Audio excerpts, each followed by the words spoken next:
Radhe Radhe Govinda Govinda Radhe Radhe Radhe Govinda Govinda Radhe.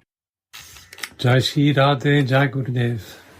On the instructions of our dear Gurudev and with his mercy, we continue our study of Caitanya Caritamrta, Adi Lila, chapter Recording 4, stopped. by Krishnadas Kaviraj Goswami, of course, and in the translation from Bengali and with the commentary by Srila Bhaktivedanta Swami Prabhupada. We're entering our 13th week of reading Caitanya Caritamrta Adi Lila 4. This chapter, which is the foundation of the house of bhakti that we're building, this spiritual biography of Chaitanya Mahaprabhu, which is a spiritual biography of every soul that ever heard of or gave respect or attention to Chaitanya Mahaprabhu.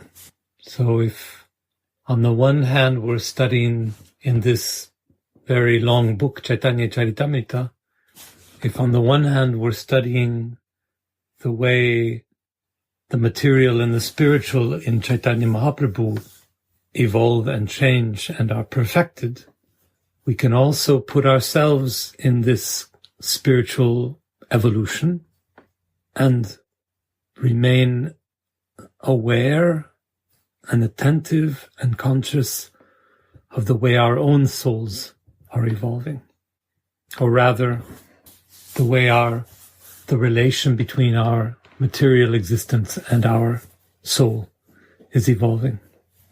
The soul does not evolve, it's eternal, but our consciousness of our soul changes, most often and hopefully in the direction of deepening and broadening. What this work, Caitanya Caritamrta, tells us is that even Lord Chaitanya went through a process of discovering his soul, discovering that he was Krishna, discovering that Krishna is arriving in the mood and in the form and the shape and from the position of Radha. And this is, from a certain point of view, the discovery that we are making as bhaktas. For the new beginners, we are discovering that we are a soul. The more advanced devotees are learning how to research the character of that soul and to discover in that soul the presence of not something impersonal and flat and dry and unmoving, but rather the farther we go into discovering our soul through our practice, the more we are amazed and very pleased to find that this soul is fundamentally loving, that this soul is in its very nature devotional, that the very purpose and meaning of our soul is to love the divine in a devotional way. By devotional way, we understand through serving, through doing service. So we're all on this path, and from a certain point of view, Chaitanya was on a path, but we're all on the path of discovering just how deeply this nature of ours as lovers, as loving devotees of the divine, how deeply that goes. And what's really quite wonderful is that it's not a painful path. It's not even a difficult path. Anyone with higher realization will tell you that looking back upon the path they've walked, that it was surprisingly easy. The answers to our questions are right there. We just cannot see them. So this work, this book, Caitanya Caritamrta, but also very much this chapter that Gurudev has advised us to read is about that discovery, going deeper and deeper into the soul and discovering just what the depth of that loving, that natural loving devotion is. And last time we spoke, it was on verse 60, which I'll talk about again now today.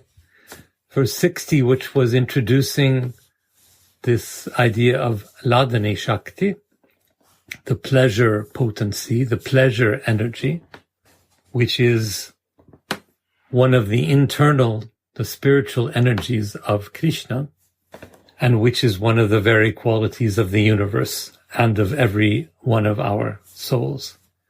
And this is the most, I should say, exciting quality of ourselves that we can discover through our devotional practice.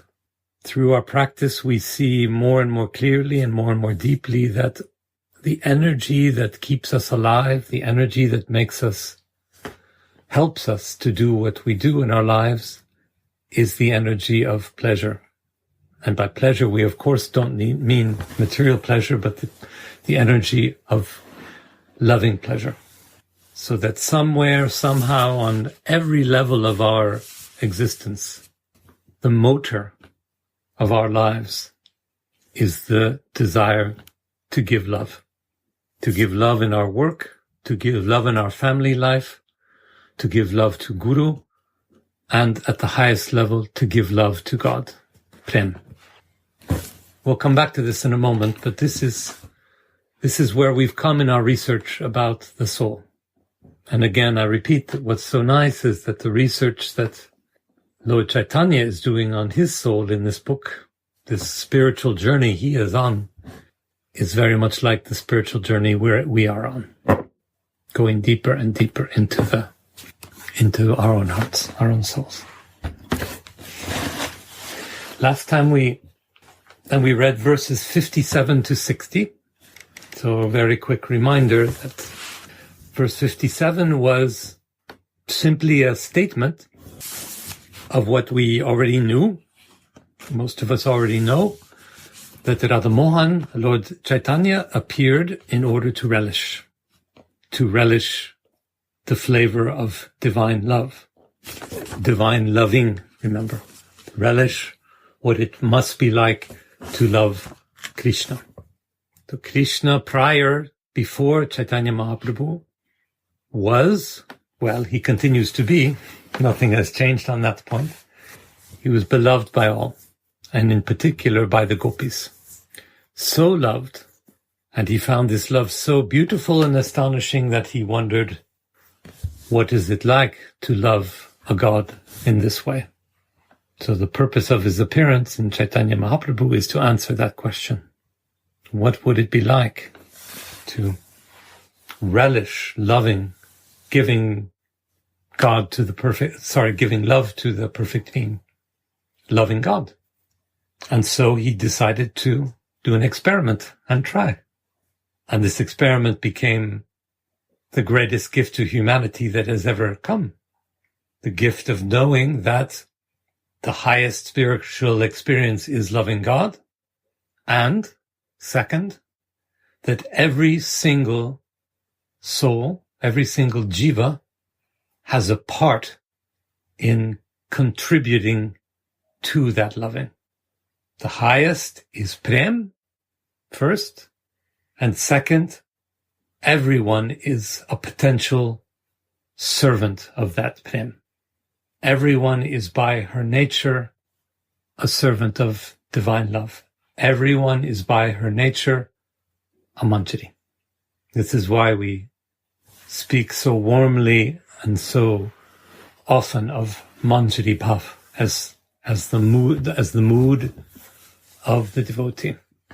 The Manjari Bhav is the mood of the one who serves directly and purely the love of God. Prem. So when we presented this verse, it was verse 57. It created some questions about the difference between knowing and feeling. Krishna said, I want to know what it feels like to love God, so I will appear again as Chaitanya Mahaprabhu.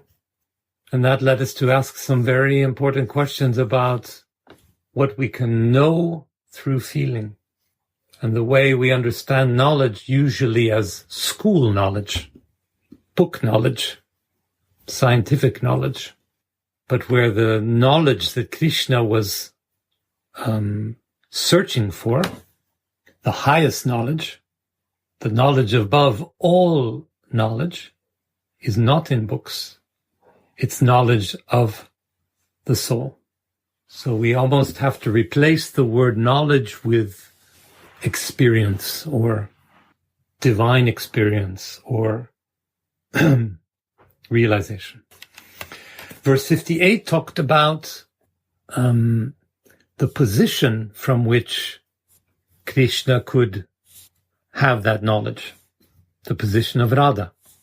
And there again we talked about the difference between the position of Radha and the experience of Radha.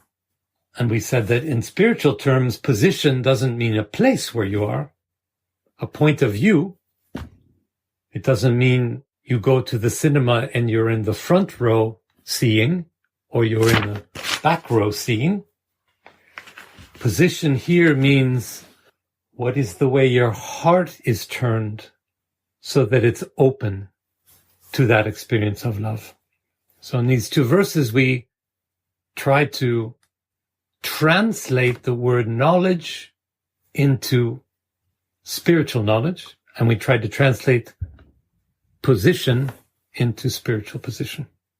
And these two things then came together in verse 59 very nicely, because the verse talked about it. The verse said, well, Srimati Radhika is the transformation of Krishna's love. I'm citing the verse.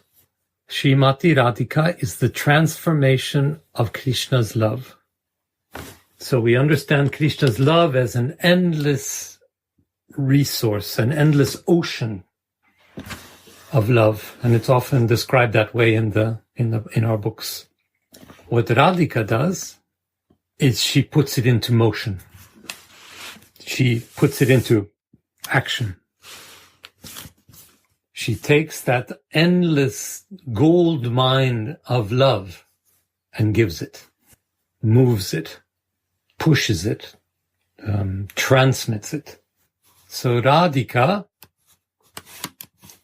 is the one who changes Krishna's endless ocean of love into loving.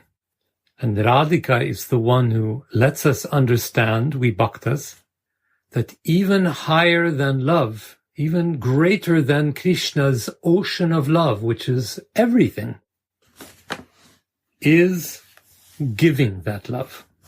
And we know that's the highest because Krishna said, I have everything I want and desire except one thing. I have all the love in the universe. I am the love in the universe. But I'm missing one thing. And that is the experience of giving the love. So even Krishna instructs us. He tells us, love is really very high, but something is higher. And that's the sending of love, the giving of love. And who is it that makes the giving of love possible? Excuse me. What makes the giving of love possible? Of course, it's Ladani Shakti.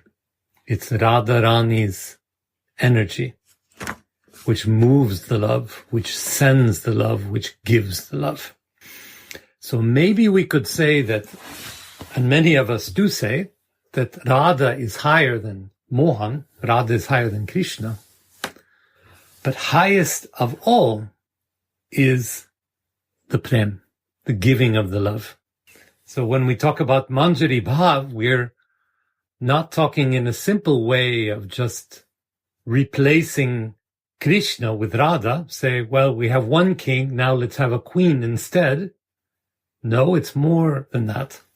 It's replacing this idea of an ocean of love with endless loving, which Radha embodies in her love for Mohan. So the highest level of divinity is the loving itself. The highest level of divinity is the loving itself between Radha and Mohan. And this is the task of the Manjari to serve. Right? You will never hear of a Manjari who is helping Radha to wash her dishes or to build her house or to, drive her car to work. No. All the services that Manjaris do for Radha, they have one goal, one purpose, to make that love flow. That is Manjari Bhav, service of Radha in the goal of making her love for Mohan happen. Shri Radha. So that brought us to verse 60, which we read a little quickly last week. So I'd spend a moment or two on that. Verse 60 was then about Ladini Shakti. And you know this is a very important topic, very important subject. Here was the verse in the English translation. Ladini energy, Ladini Shakti, gives Krishna pleasure and nourishes his devotees. So I don't want to repeat, but I want to remind you, it does two things, Ladini Shakti. It brings bliss, pleasure to Krishna. So Radha's pleasure-giving energy gives pleasure to Krishna. Of course, that's what its purpose is. But it also nourishes, gives food, gives life to his devotees. When Mohan's heart is full of bliss, then the devotees' hearts are full of bliss as well.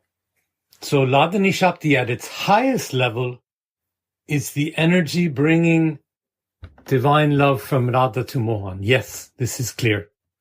But what we don't talk about so much is that wherever there is love flowing, it's because of Ladini Shakti.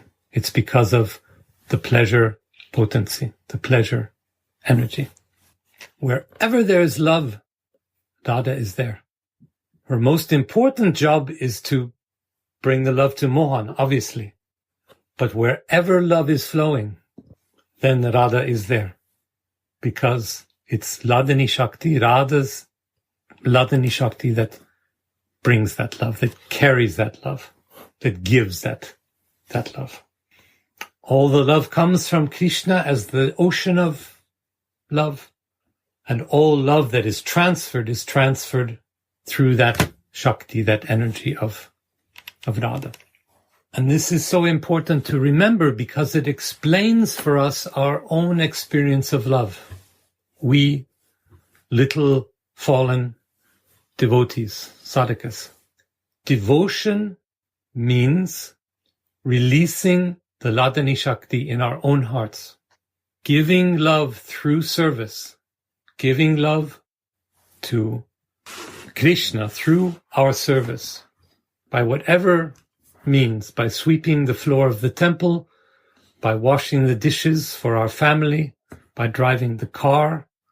All of these things done in service of Krishna are channeling Ladini Shakti towards Krishna through Radha. And this is why I just want to remind you of one comment that came from the Vedas. So last week we discussed this, but I want to repeat it. There was a quotation from Jiva Goswami in Priti Sandarbha, the doctrine of love, where he quotes the Vedas, so the oldest books of Indian philosophy. And he said there were two lines that I want to repeat because they were so strong and special. The Vedas said, only devotional service can lead one to the personality of Godhead. This is something that most of us understand. If we want to have a relationship with God, it happens by doing work from our hearts, doing service from our hearts. It goes on, only devotional service can help a devotee meet the Supreme Lord face to face. And then finally, the last part of the verse that Jiva Goswami quotes, the Supreme Personality of Godhead is attracted by devotional service. And as such, the ultimate supremacy of Vedic knowledge rests in knowing the science of devotional service. Well, this says many things. One is that it says that Bhakti started long before Caitanya Mahaprabhu. Jiva Goswami is very pleased to say that, look, if you look back in the Vedas, you can already see there's devotion happening there. So that Bhakti is actually older than we think. But maybe more close to our everyday lives, it says that by doing devotion in our lives, we come closer to God. By letting that energy, that Ladani Shakti, come into our actions, by opening the gates to Ladani Shakti in our daily work, in our daily activities, then we come closer to God. Then we come closer to the divine. And that Ladani Shakti is, of course, Radha. So the task of a devotee like you and me, an ordinary devotee, is not to try to aim at the heavens, forget our lives and look up at the stars and pray to God. The task of devotee is to find God in our everyday lives. And where we find God in our everyday lives is in the feelings we put into our work, into our families, into our relationships. Bhakti means service done in love, service to the divine done in love. So our greatest challenge is not to do greater work, it's to put more love into our work. You don't need to build a temple for God. What you need to do is put God into your work when you bake a loaf of bread. If you bake a loaf of bread with 100% devotion, you will have reached as much as 100 devotees who build a temple with 50% devotion.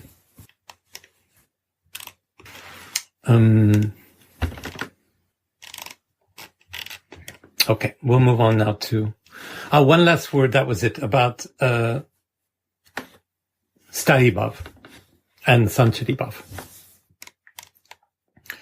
Prabhupada had been commenting about ignorant people who don't understand the difference between impersonal spiritual experience and personal spiritual experience. Impersonalists believe that to come closer to God is to give up the personality. That liberation means giving up not only the material ego, but also the spiritual identity. So I often compare this to putting a cube of sugar into a cup of tea. The sugar is in there, but it dissolves and becomes part of the tea. And there is no personality to it anymore. And Prabhupada, of course, says that these people are not seeing the depth and the richness of having a relationship to the divine. And he uses the word variegated. So spiritual experience is variegated. And this is a big, ugly word, which means simply that it has a personality. It changes. It flows. It comes. It goes. It's high and low and strong and weak and deep and shallow. So then he explains that experience in bhakti has two kinds of moods. One is Sthayi Bhav, and the other is Sanchari Bhav.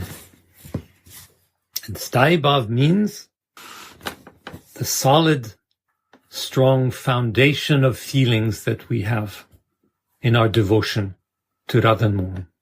That there's a base, a mountain a base like a mountain which stabilizes everything in our life. Always sturdy, always fixed, always confident and sure about the nature of the soul, the nature of the relation to Radha and Mohan. But then there's another part to the experience, which is Sanchari Bhav. Once we know who we are, we have that foundation. Once we know who Radha is and Mohan is, then the feelings can come across us.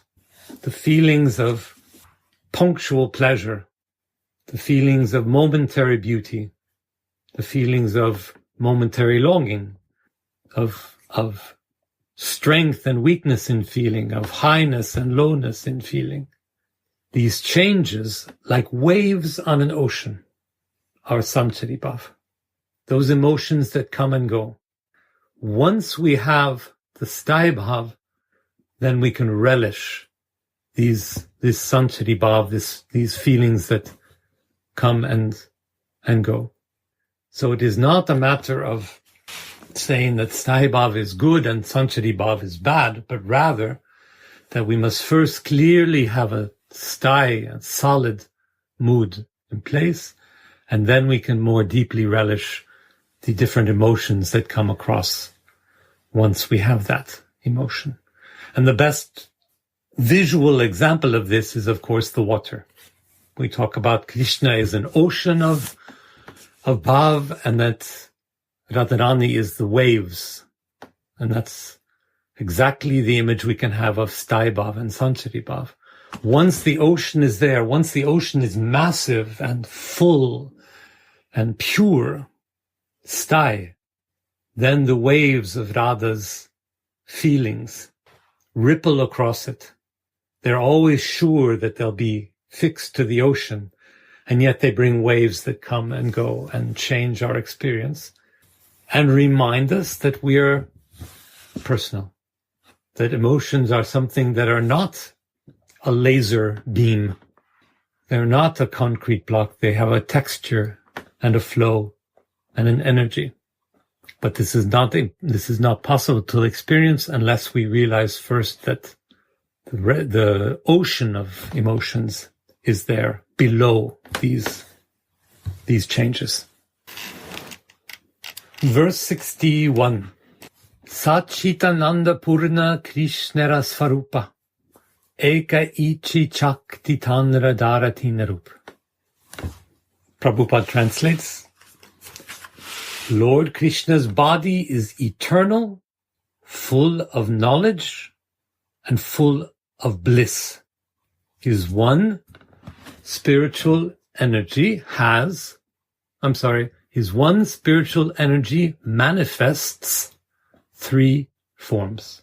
So now we come to this very important theme of Sat Chit Ananda. I'll repeat the verse now. Lord Krishna's body is eternal, Sat. So Krishna, the word is Svarupa, of course. Lord Krishna's form is Sat Chit Ananda. But Prabhupada chooses to say his body, which is correct. But to remind you that this is not the material body, this is the form he takes in his eternal existence. So Lord Krishna's body is eternal. It has Sat, so eternal existence. It was never not there. Secondly, it's full of knowledge, and in particular, self-knowledge, awareness, consciousness, that's Chit, and full of bliss, Ananda, pleasure or happiness or transcendental happiness. So it's quite remarkable that when we describe the nature of God, there are these three things. I guess we're not surprised that God is forever, Sat, he exists, good. And we're not surprised that he knows everything. He has Chit, consciousness. But what is really surprising is that he's made of bliss, Ananda, pleasure, happiness, feeling. The very nature of the universe is feeling. So it's not just something that, a feeling is not something we have when we get a little bit of pleasure, like when we eat an ice cream. Oh yeah, that's nice. And then I eat the ice cream and then it's gone. No, feeling is part of what we are. Feeling and positive feeling, pleasure, is what we are. I grew up being taught that my feelings were something unnecessary. They could be useful. Sometimes an ice cream could give you a nice feeling, but mostly we should understand that the world is not for feeling. The world is for thinking, working, doing. So when we say and we learn, this is not just a bhakti idea, it's a very old Indian idea, that God is being, knowledge, and pleasure or happiness, then it's very surprising. And this, I hope you see already, has beautiful consequences for bhakti. Because if God is feeling, of course, the place of understanding that feeling, of letting that feeling move and flow, is going to be very important to understand. So we have these three categories, and they're very old in the Vedas. Sat, Chit, and Ananda. They're the qualities of God, but they're also the qualities of everything that God creates. So they're the qualities of our souls, too. Everything is made of these three things. Not just some faraway God, but also all the birds and worms and men and women and children are all made of these three things. Eternal existence, self-awareness or consciousness, and happiness. So now we want to ask, and it's a very big question, so I'll just take it a little bit, and maybe we'll come back again. What does this mean for our dear Caitanya Mahaprabhu? Well, Krishna Das Kaviraj, the author of this book, says it's important. So let's ask, why is that important? It's because Caitanya Mahaprabhu captures these three things through his life. Caitanya Mahaprabhu, like other things that appear in the world, has all three things. And maybe what's most meaningful for us is that the part about feeling, the part about bliss, about happiness. Caitanya Mahaprabhu is Krishna who appears in the mood of Radha because he wants to feel something. He wants to have bliss. And in appearing in the form of Caitanya Mahaprabhu, he is taking up that part of the three parts, Ananda, bliss. And by giving us Manjari Bhav, by showing us that we are observers and servants of that happiness, he brings chit, knowledge or awareness, in the form of Manjari Bhav.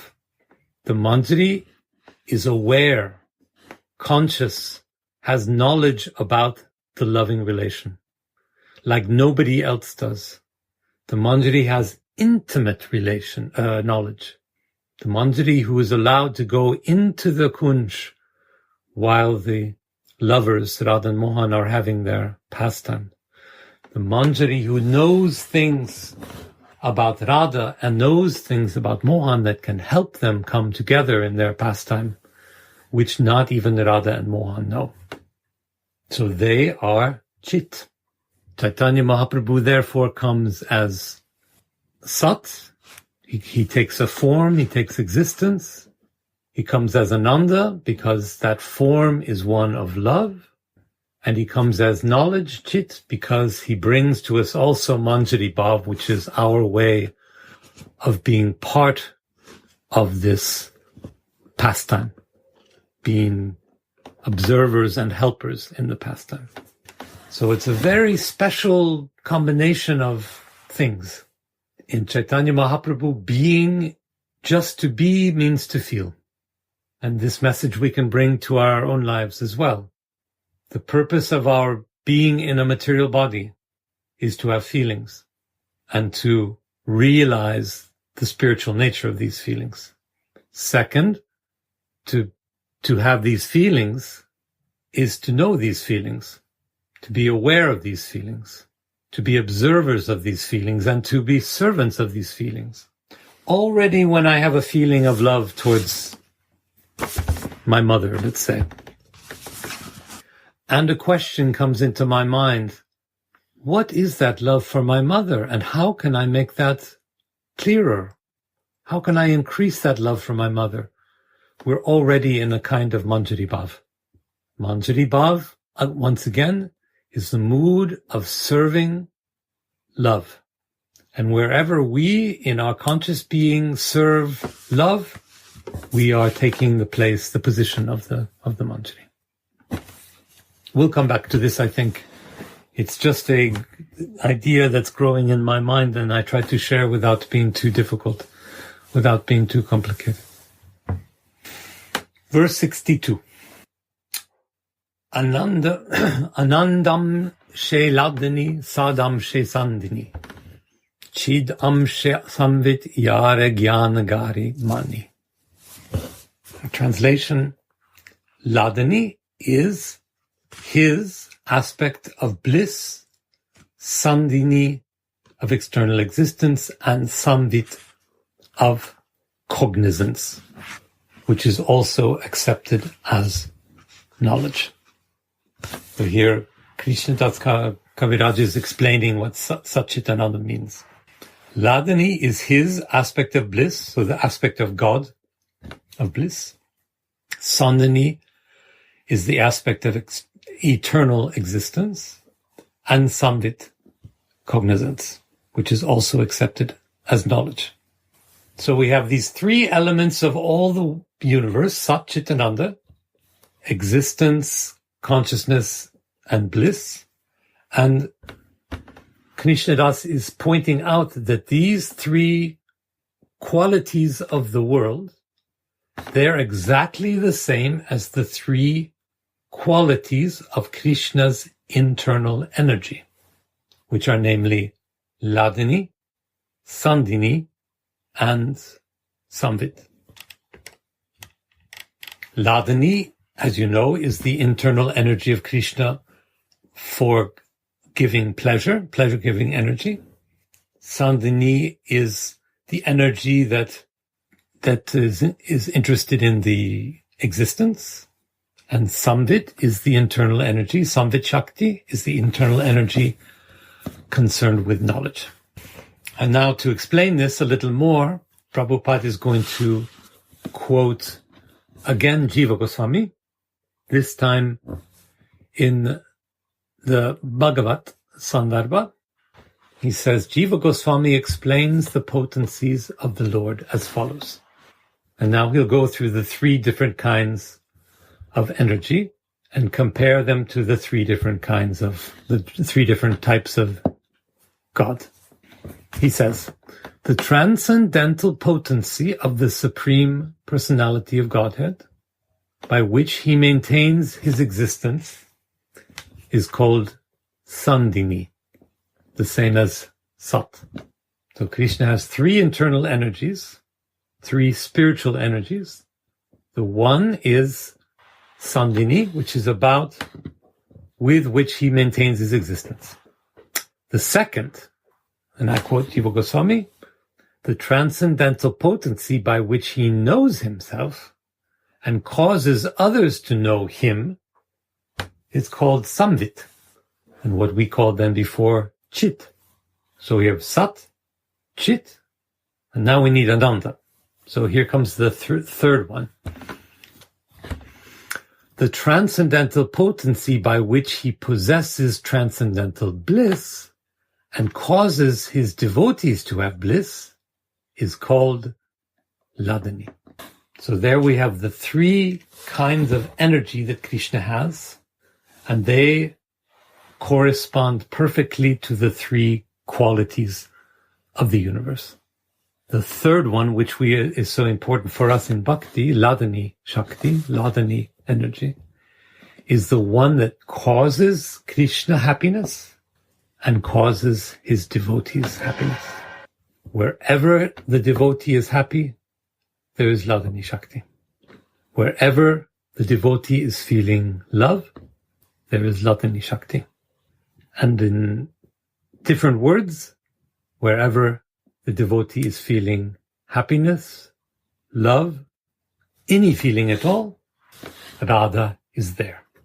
So the next time you have a feeling in your heart, big or small, a feeling towards God, a feeling toward your child, a feeling toward your cat, stop right there and say, thank you, Radha. Nice of you to spend your day with me. Nice of you to be with me. Nice of you to spend my life with me. Very important point. What happens with Ladini Shakti for Krishna happens in a more simple way for every jiva. But now Prabhupada is going to go back up to the Krishna level of things, go up to the top level, and he says the following. The total exhibition of these potencies is called Vishuddha Sattva, which means purity, pure goodness. And this platform of spiritual variegatedness is displayed even in the material world when the Lord appears here. If we put all three of these energies together, the energy of existing, the energy of knowing, of consciousness, and most of all, the energy of feeling, then this is called Vishuddha Sattva, pure goodness or purity. And this is present, he says, Prabhupada says, in every part of reality. All three of these things are present in every part of our lives. He goes on, the pastimes and manifestations of the Lord in the material world are therefore not at all material. They belong to the pure transcendental state. So the pastimes that Krishna carries out in the body of Caitanya Mahaprabhu, they are full of Chat Sit Ananda, they are full of existence, knowledge, and feeling, and happiness. And when we see Chaitanya living them out in his body, and you know, you've heard, and we've talked about how he manifests his relation to God by his activities. When we see these, we're seeing not material phenomena, we're seeing spiritual phenomena. Prabhupada says, the Bhagavad Gita confirms that anyone who understands the transcendental nature of the Lord's appearance, activities, and disappearance becomes eligible for freedom from material bondage upon quitting the present material tabernacle. Tabernacle means temple, sanctuary. So Bhagavad Gita says, if you actually understand that Caitanya Mahaprabhu is divine, and by understand we really mean if you realize what his divinity means, if you realize why he's come, how he's interacting with the devotees, how he's interacting with us, and how he leaves the body, then you too will be liberated. So it's another way of saying that the Satchitananda that's in Krishna is the same as the Satchitananda that's in you. And when you have understood that, when you've understood in the deepest sense of the word understand, realized the meaning of Chaitanya's life, the knowledge that he had, and the feelings that he carried, when you've really deeply realized these, when they've become like your own realization, your own knowledge, then you will have perfected your soul and you will be liberated. And this is, of course, why we read these books and why we listen to class and we talk with others and we chant and meditate in order to understand the nature of the divine Caitanya Mahaprabhu who has come. And then Prabhupada goes on and says, this person who is liberated, can enter the spiritual kingdom to associate with the Supreme Personality of Godhead and reciprocate the Ladani potency in transactions between him and the Lord. So reciprocate means to give back the same, which says that the more we evolve in our sadhakavesh, in our devotee bodies, in our material bodies, the closer the energy in our hearts comes to the energy in Krishna's heart, to the point where when we're fully realized, it will be the most natural thing that the love of God for us and the love of us for God are the same.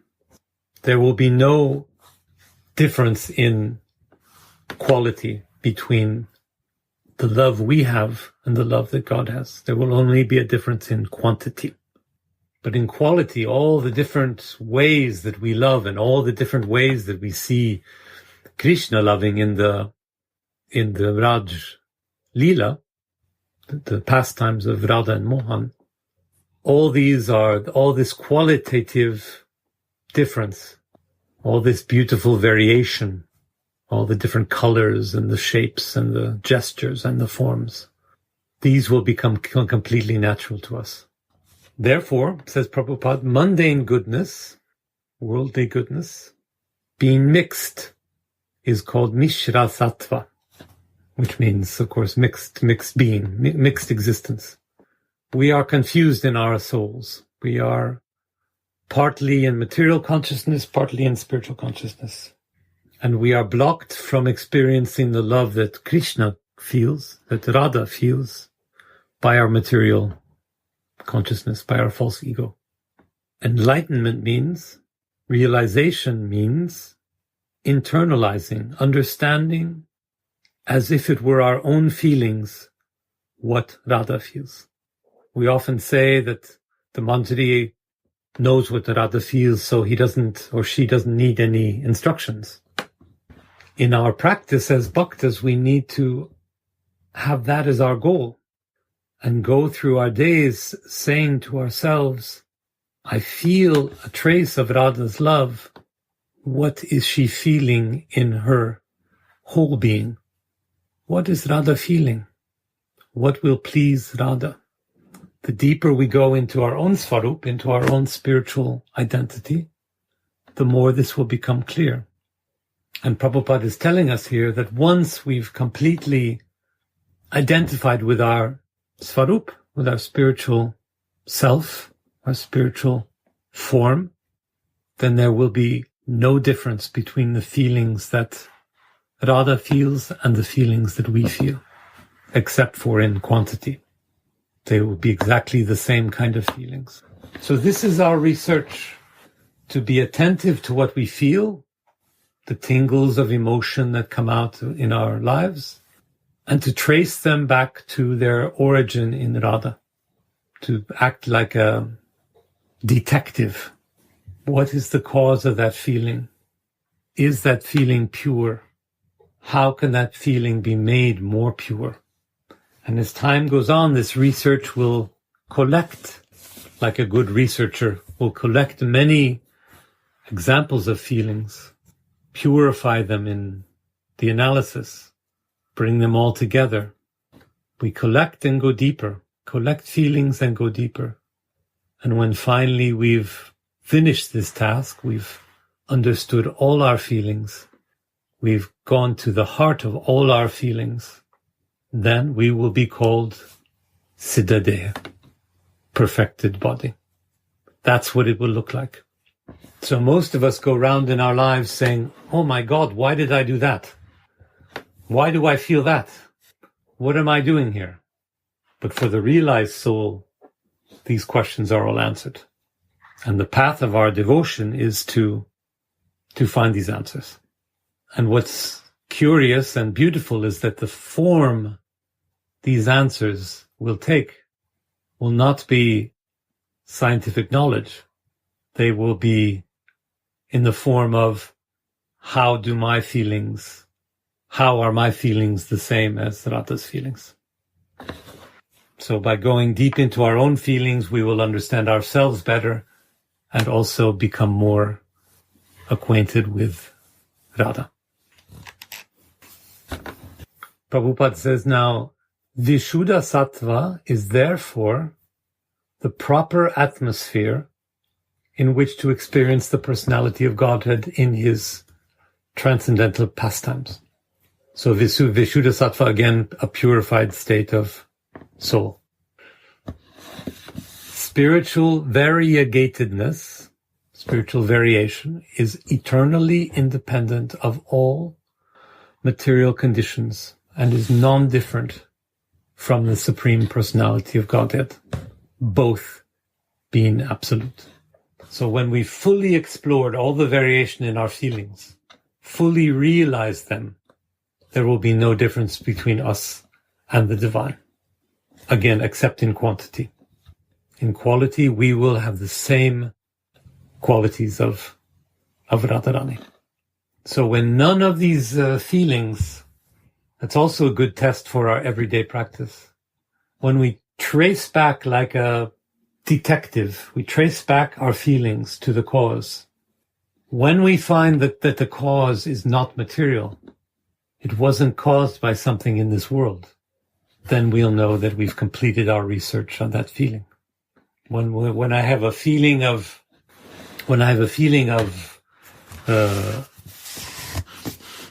worry, and I trace it back to where it came from, and I understand that, well, it came because my bicycle broke,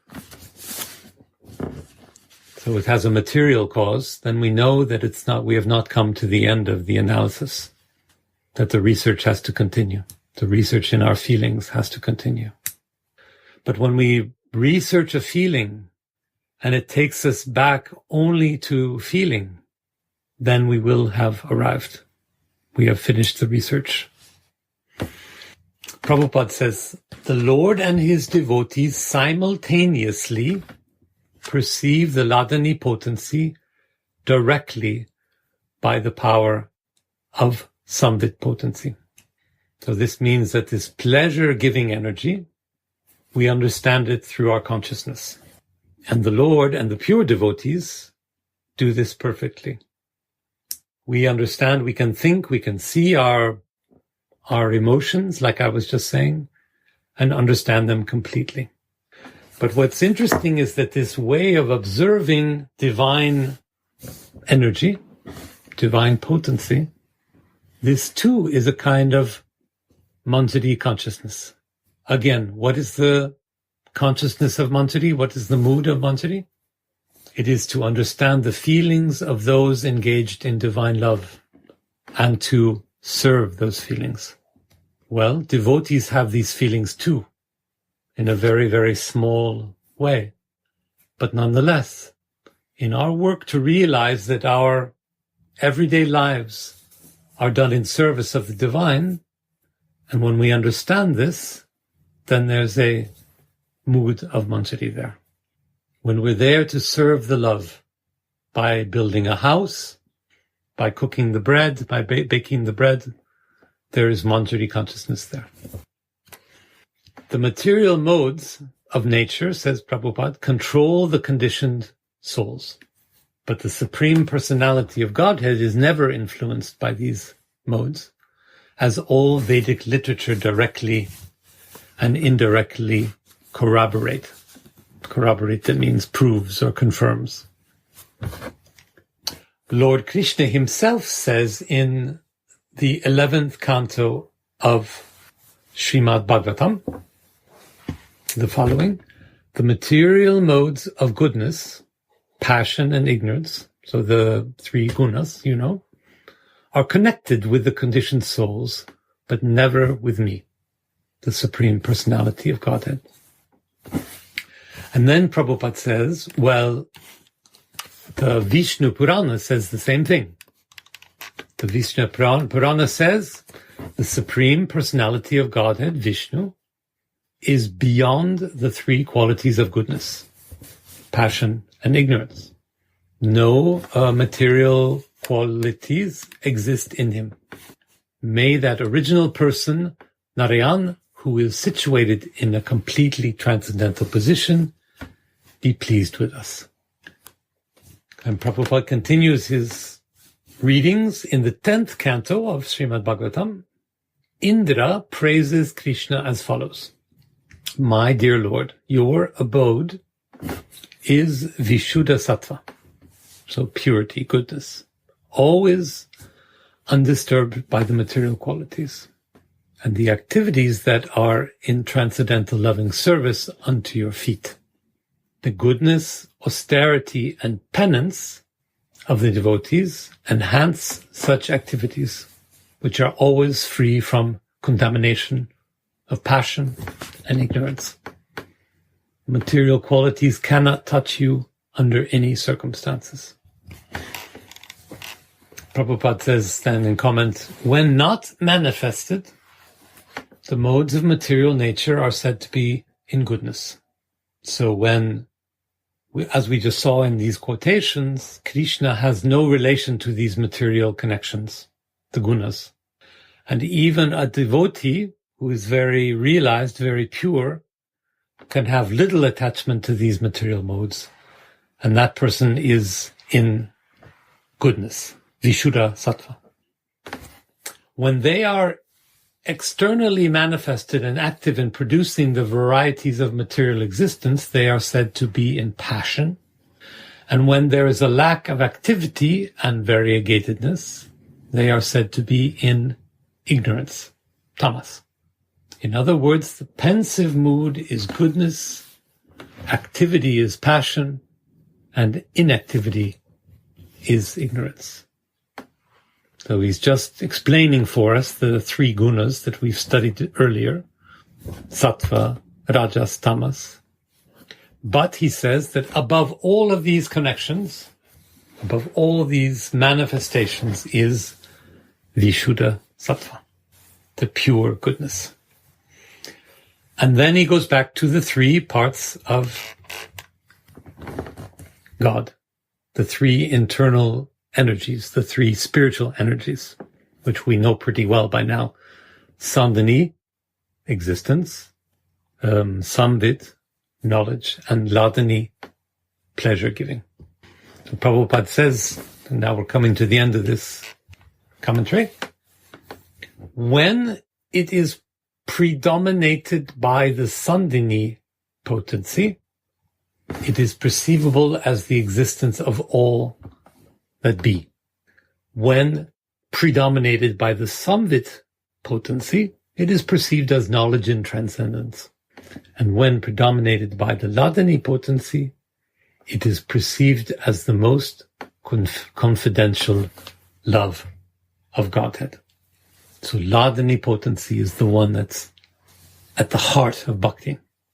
But there are three dimensions to devotion. Ladani is the strongest, but consciousness is there too, and existence is, of course, there. And now Prabhupada says, Vishuddha Sattva, purity, the simultaneous manifestation of these three in one is the main feature of the kingdom of God. The absolute truth is therefore the substance of reality, eternally manifest in three energies. Remember that absolute truth is the very special words that Prabhupada uses to describe God in the form of Caitanya Mahaprabhu. Absolute truth is not the king, is not the controller, is not the absolute reality. He's the full experience of these three elements of existing, of knowing, and above all, of feeling. The manifestation of the internal energy of the Lord is the inconceivably variegated spiritual world. The manifestation of the marginal energy comprises the living entities, and the manifestation of the external energies is the material cosmos. So here we're opening a new chapter, even though we're coming to the end of our class. But to make it very short, Krishna has three types of energy. internal energy, which are spiritual, transcendental, marginal or subtle energy, which is what inhabits all those beings who have consciousness and memory and intelligence. And then external energy is material energy. That's the energy that supports all those beings who do not have consciousness. Of these three, of course, the spiritual energy is most important. And in the spiritual energy, the most important is again the pleasure energy, the Ladini Shakti. So then Prabhupada says the absolute truth includes four principles: the Supreme Personality of Godhead himself, his internal energy, his spiritual energy, his marginal energy, and his external energy. The form of the Lord and the expansions of his form as Svayam Rup, so intrinsic or true form, and Vaibhava Praksha, that is opulence, are directly the enjoyers of the internal energy, which is the external exhibitor of the spiritual world, the most confidential of the manifestation of energy. What Prabhupada is trying to say is that everything that happens in our minds, everything that happens in the material world is caused by that spiritual energy, the internal energy of Krishna, led by the Ladini Shakti, the loving energy. And again, the external manifestation, the material energy, provides the covering bodies of the conditioned living entities, from Brahma down to the insignificant ant. So the material energy is the covering energy. The external energy, the covering energy. The covering energy is manifested under the three modes of material nature and appreciated in various ways by living entities in both the higher and lower forms of life. So the fact that we have material bodies, plastic bodies, we are aware of that, and we find that very difficult sometimes. We get tired, we get hungry, and so on. But other beings, like plants, don't get tired and don't get complaining, and they don't feel complaints about their bodies. So they're experienced in different ways. Prabhupada says, each of the three divisions of the internal potency, the Sandhani, Sambit, and Ladini energies, influences one of the external potencies by which the conditioned souls are conducted. So each of the three, being, knowledge, and happiness, bliss, have a particular impact on the way our material bodies are experiencing the world. And finally, such influence manifests the three qualitative modes of material nature. So the three gunas, the sattva, rajas, and tamas, proving definitely that living entities, the marginal potency, are eternally servitors of the Lord, and therefore controlled by either the internal or the external potency. That's the last word of the commentary for this verse. A little bit heavy. If we try to make a light version, it would be something like this. The internal pleasure-giving energy of the Lord is present in every material being, present in very different ways, but nonetheless present. So whenever we see a material object, we can understand that the living and also loving energy of God is somewhere energizing that entity. And our meditation can then be how? Which one? Where is their love in that object? Where is their desire coming? What is the direction? What is the meaning of the pleasure that it perceives, if any? That is always the question that we can ask in our everyday sadhana, our everyday practice. What is the meaning of the feelings that I feel? What is the meaning of the feelings that I see manifested in others. Radhe Radhe Go